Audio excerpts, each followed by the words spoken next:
한국이 미국, 일본, 독일을 제쳤습니다. 이명박 박근혜 정부도 거뜬히 제쳤습니다. 문제는 왜 점점 시진핑, 푸틴, 김정은을 닮아가고 있는 것일까요?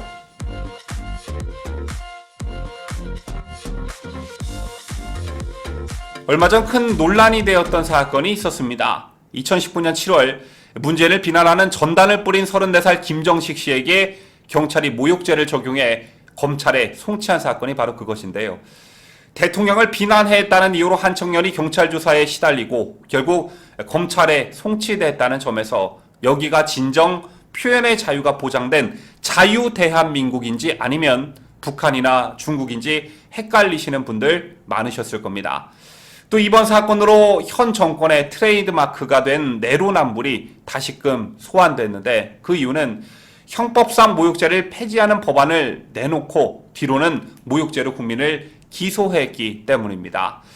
청와대 출신인 최강욱 열린민주당 의원은 모욕죄를 폐지하는 내용의 헌법 개정안을 대표 발의했죠. 여기에 열린민주당 의원 2명과 더불어민주당 의원 7명이 공동 발의자로 참여했는데 모욕이라는 광범위한 개념을 잣대로 표현의 허용 여부를 국가가 재단하지 못하도록 모욕죄를 삭제해 형사처벌을 받지 않게 하겠다는 게 이들이 법안을 발의한 취지였습니다. 또 역시 청와대 출신인 조국 전 법무부 장관은 장관이 되기 전에 이와 관련한 이론적 토대를 제공했는데요. 조국은 2014년 한 논문에서 사회적 강자인 공인이 명예 감정에 침해받았다고 하여 형벌권을 동원할 수 있게 한다면 표현의 자유는 심각하게 제약될 수밖에 없다라고 했습니다.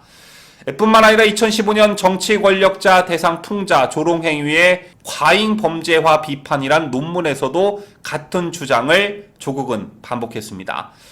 그래놓고 이들 중 어느 누구도 김정식 씨에 대한 모욕죄 고소 논란이 일었을 때 말 한마디 하는 사람이 없었죠. 여기에 문제는 작년 8월 대통령을 욕해서 기분이 풀리면 그것도 좋은 일이라고 말한 바 있습니다.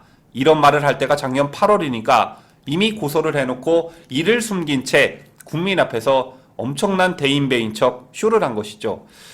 어쨌든 비판 여론이 커지자 문재인의 고소 여부조차 확인해주지 않던 청와대가 결국 고소 취하를 언론에 대대적으로 알렸습니다. 그러면서 청와대는 악의적인 허위사실 유포에 대한 성찰 계기가 되길 바란다며 주저리 토를 달았는데 청와대 대변인의 말을 잘 해석해 보면 이번엔 고소를 접지만 김 씨는 잘못을 뉘우쳐야 하고 향후 비슷한 일이 생길 경우 또 고소할 수 있다는 경고의 뜻을 내포하고 있었습니다. 이에 김 씨는 북한은 문 대통령에게 쌀물 소대가리라고도 하는데 니네들은 가만히 있으면서 왜 국민에게만 이러냐라고 억울함을 토로했습니다. 이 사건이 논란이 되었던 시기 국회에 나온 문재인에게 신발을 던지며 항의했던 북한 인권단체 대표 정창옥 씨에 대해 법원이 다른 모욕죄 혐의로 추가 구속영장을 발부한 사실이 알려지면서 이 두 개의 사건이 맞물려 함께 논란이 되기도 했었는데요. 여러분 혹시 이 사실 알고 계시는지요? 작년 한 해 명예훼손죄와 모욕죄 등 명예범죄로 구속된 경우는 1%에도 한참 못 미치는 0.09% 뿐이었습니다. 정창욱 씨 같은 경우엔 심지어 검사가 영장 청구도 하지 않았다고 하는데요. 그런데도 판사가 직권으로 구속했습니다. 이 역시 매우 드문 일인데 누가 봐도 문재인에게 신발을 던진 데 대한 집요하고도 과도한 보복이었습니다. 이처럼 극히 드물고 희귀한 일들이 문재인 정권 들어 연이어 겹치는 것은 우연이 아닐 것입니다. 이게 무슨 말이냐면 이들이 가지고 있는 기본적인 국가 통치의 개념이 표현의 자유를 보장하고 있는 자유민주주의의 개념에 충실하기보단 감히 자신들의 권위에 도전하고 비판하는 국민들을 겁박하고 입을 틀어막는 일종의 권위주의적 공포정치에 가까운 국가 통치를 하고 있다고 볼 수 있다는 거죠. 작년인가요? 이런 일도 있었죠. 이른바 제인상성 사건. 서울 광화문 세종로 일대에 믿기 힘든 장면이 연출된 적이 있었습니다. 경찰은 광장 일대 도로변에 버스 500여 대로 촘촘히 차벽을 쳤고 인도는 철제 펜스 만여 개로 아예 틀어막거나 꼬불꼬불 미로식 통행로를 만들어놨습니다. 그나마도 이를 지나려는 사람에게 어김없이 경찰이 막아서서 무슨 용건이냐며 신분증을 요구하기도 했는데요. 이것도 모자라 지하철 출입구까지 폐쇄했습니다. 아무리 코로나 팬데믹 속 집회를 사전에 방지한다는 차원의 일이었지만 이를 본 한 외신 기자는 평양의 군사 퍼레이드도 2번 가봤는데 이런 건 처음 본다며 지금 서울은 완전히 우스꽝스럽다, 미쳤다라고도 했습니다. 이게 지금 외신에 비춰지는 자유대한민국 한국의 모습인 것입니다. 그렇다면 인터넷 등 온라인에서는 어떤 일들이 벌어지고 있을까요? 이게 또 과관입니다. 문재인 정부 들어 구글에 삭제를 요청한 콘텐츠 개수와 요청 건수가 구글이 관련 통계를 내기 시작한 2010년 이래 최고치를 기록한 것으로 드러났습니다. 이게 무슨 말이냐면요. 정부가 구글에 야 이건 좀 그래 이거 좀 삭제해 라고 요청한 건수가 최고치를 찍었다는 건데 말이 요청이지 구글에선 요청이 아니라 명령쯤으로 받아들였을 것입니다. 구글이 공개한 2020년 투명성 보고서에 따르면 정부가 불법 콘텐츠라는 이유로 구글의 삭제를 요청한 콘텐츠 수는 지난해만 총 54,330건에 달했습니다.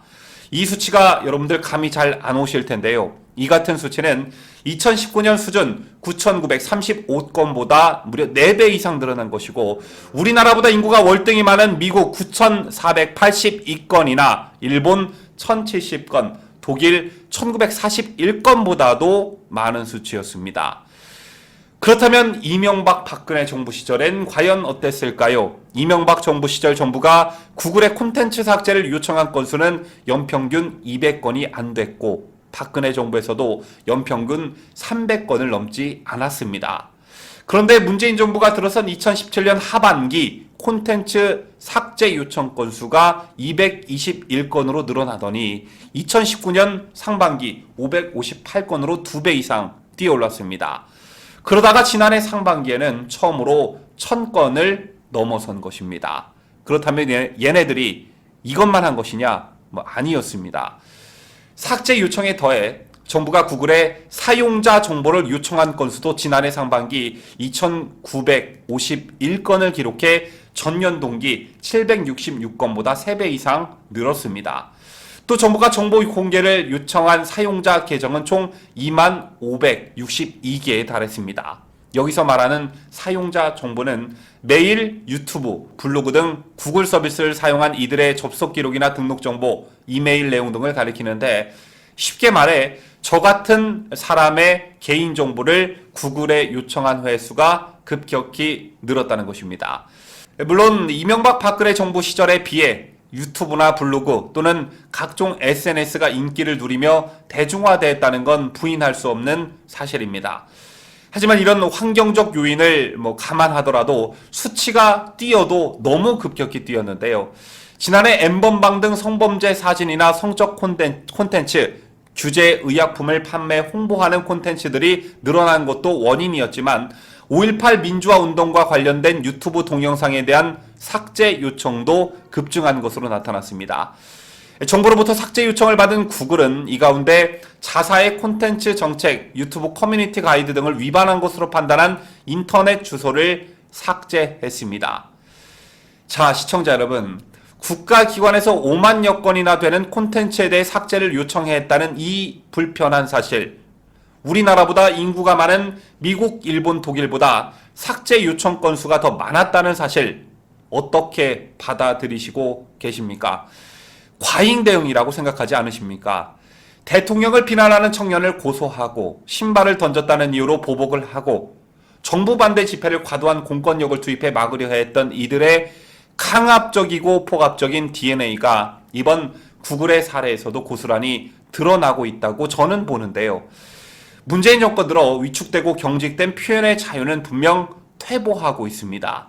여러분 기억하실 테지만 이명박 박근혜 대통령 시절에는 좌파 진영을 중심으로 쥐박이, 닭근혜 등 노골적인 비하 표현도 온라인상에서 스스럼 없이 이루어졌습니다.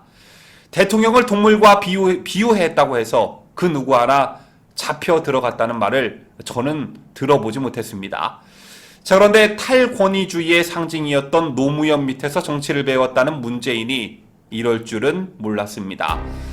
노무현은 무능하긴 했지만 계급장 떼고 평검사랑 맞짱을 떴고 평검사한테 대학 안 나왔다고 비아냥을 들어도 대응하지는 않았습니다. 그런데 노무현 밑에서 정치를 배웠다는 문재인은 왜 점점 시진핑, 푸틴, 김정은을 닮아가고 있는 건지, 뭐가 그리 겁이 많아 국민의 표현의 자유를 찍어 누르려 하는지 곰곰이 생각해 볼 일인 것 같습니다. 지금까지 저는 뉴스데일리 베스트 민앵커였습니다. 끝까지 시청해주신 여러분 대단히 감사합니다.